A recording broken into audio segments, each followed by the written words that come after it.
के समय में बच्चों को सेल्फ डायग्नोस करना और अपने आप को लेबल देना आसान हो गया। आज डायरेक्ट बच्चे जाते हैं और एक्सपर्ट से कहते हैं या साइकोलॉजिस्ट से कहते हैं या अ, अपने गार्जियन से भी बोलते हैं कि मुझे लगता है मुझे बाइपोलर डिसऑर्डर हो गया, डिप्रेशन हो गया है, मेरे को लर्निंग डिजेबिलिटी हो गई है, डिसलेक्सिया हो गया है, हिप्नोगोगिक हैलुसिनेशन आने लगता है।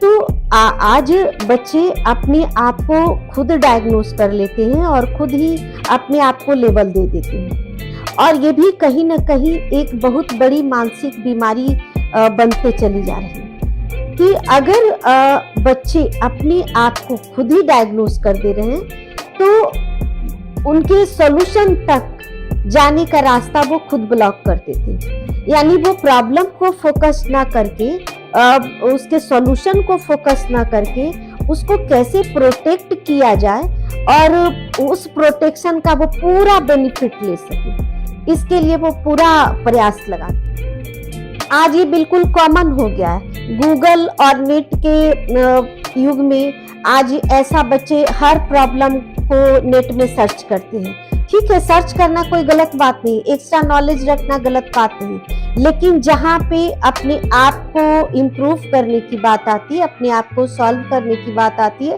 तो बच्चे या आज के स्टूडेंट ये नहीं जानते कि ठीक है, अगर कोई प्रॉब्लम हो रही है तो वो कितनी मात्रा में उसका लेवल, उसकी इंटेंसिटी क्या होनी चाहिए, माइनर लेवल में है या माइल्ड लेवल में।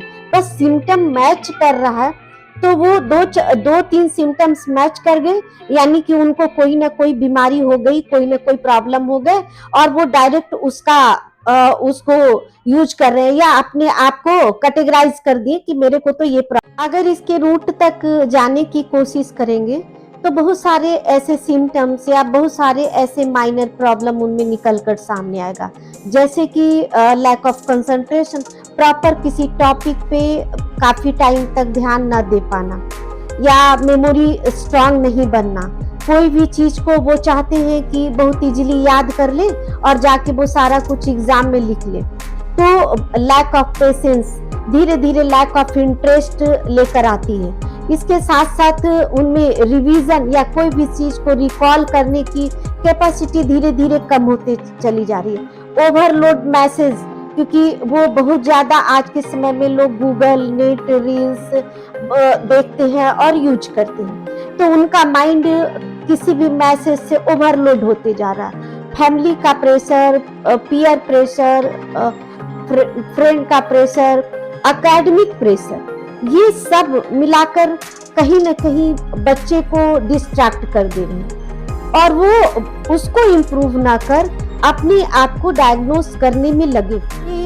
प्रॉपर किसी सब्जेक्ट के प्रति जो इंटरेस्ट होना चाहिए, नॉलेज होना चाहिए, उसमें धीरे धीरे डिटोरिएशन आते चला जाता है। वो प्रॉपर फोकस नहीं करना चाहते, जिससे कि वो मिसगाइड होते हैं और माल अडेप्टिव बिहेवियर को लर्न करने लगते हैं। वैसा ही बच्चा आगे चलकर या फिर अपने फ्रेंड सर्कल और अपने ग्रुप पे डिपेंड हो जाता है और जैसे उनको लोग गाइड करता है वैसे वो गाइड होते चले जाते हैं। वहां पर ये समझना जरूरी भी नहीं समझते कि कौन सी चीजें गलत है या सही है।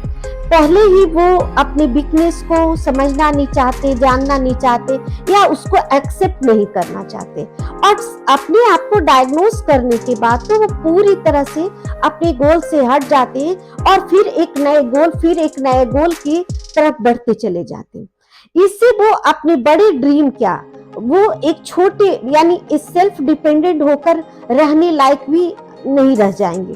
क्योंकि जब इस तरह से हम डायग्नोस करते हैं तो बहुत ही सोच समझकर बच्चे को डायग्नोस भी करना चाहिए। या नींद कम आना या फिर नींद का ज्यादा आना, दोनों कॉमन, ये सब कॉमन प्रॉब्लम हो गए। उसका रीजन, मेन रीजन है, हो सकता है कोई स्ट्रेस हो सकता है, वर्कलोड हो सकते हैं, लेकिन सबसे ज्यादा अगर खुद आप आइडेंटिफाई करें तो आज के समय में सबसे ज्यादा प्रॉब्लम है मोबाइल। क्योंकि जब तक मोबाइल मुंह पे 4 बार गिर ना जाए तब तक आज सोते नहीं। आप कंटिन्यू किसी चीज को अगर आप देखते रहिएगा तो इंसान ओवर थिंकिंग करने लगता है, यानी सोचने लगता है। और जिस माइंड सेट के साथ, यानी जो आप मेमोरी लेकर जिस ट्रैश के साथ आप सोते हैं, तो वो भी या तो आपके ड्रीम में आएंगे, या जब आँख खुलेगा तो लगेगा कि वो स्टोरी आपके सामने चल रहा है, कुछ सोच रहे। अगर नींद नहीं आ रही है तो लगेगा कि दीवारों पे वही जो आपने देखा वो स्टोरी, उससे रिलेटेड कुछ वैसा स्टोरी बनते चले जा रहा है। ऐसा कॉमन भी हो सकता है, जरूरी नहीं है कि इसको हम हेलुसिनेशन का ही नाम दे दें। या फिर ये ठीक है, सिजोफ्रेनिया का सिम्टम्स होता है, बच्चे ये भी आज जानते हैं कि ये सिजोफ्रेनिया का सिम्टम्स है, जो कि मेरे को हो गया है।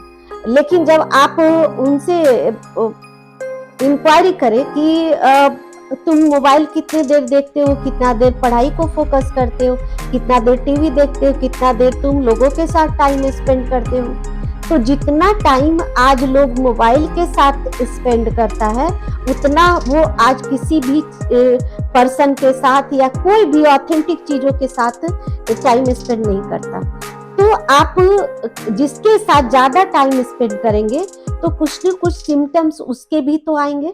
हो सकता है माइनर है, माइल्ड लेवल पे भी हो सकता है मॉडरेट लेवल पे भी है। क्या ये लाइलाज हो सकते हैं?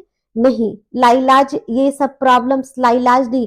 अगर प्रॉपर ध्यान दिया जाए तो इसका ट्रीटमेंट या थोड़े से अगर फोकस करें, तो थोड़ा सा भी अगर सीरियसली इस पर स्टेप बाय स्टेप प्रैक्टिस से अगर फोकस करना स्टार्ट करें, तो इसको हम बहुत आसानी से सॉल्व। वहीं अगर कहीं बाहर जाता है तो ये नोटिस करिए कि क्या उसका डिपेंडेंसी बढ़ रहा है। वो बुक स्टडी को छोड़कर वो फ्रेंड सर्कल पे गूगल में सर्च करना, नेट में सर्च करना, हर चीज को वो गूगल में सर्च करके सॉल्व करता है। तो इस बात को भी नोटिस करिए कि वो उसका डिपेंडेंसी नेचुरल है या अननेचुरल है।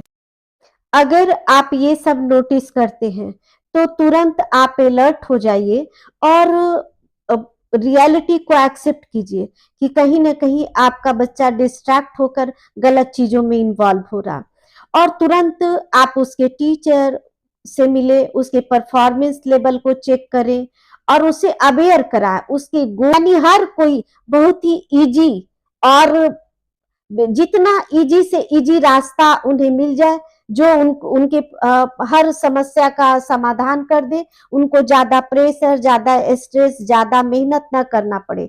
लोग आज मेहनत, सबसे ज्यादा बच्चे आज मेहनत करने से भागते हैं।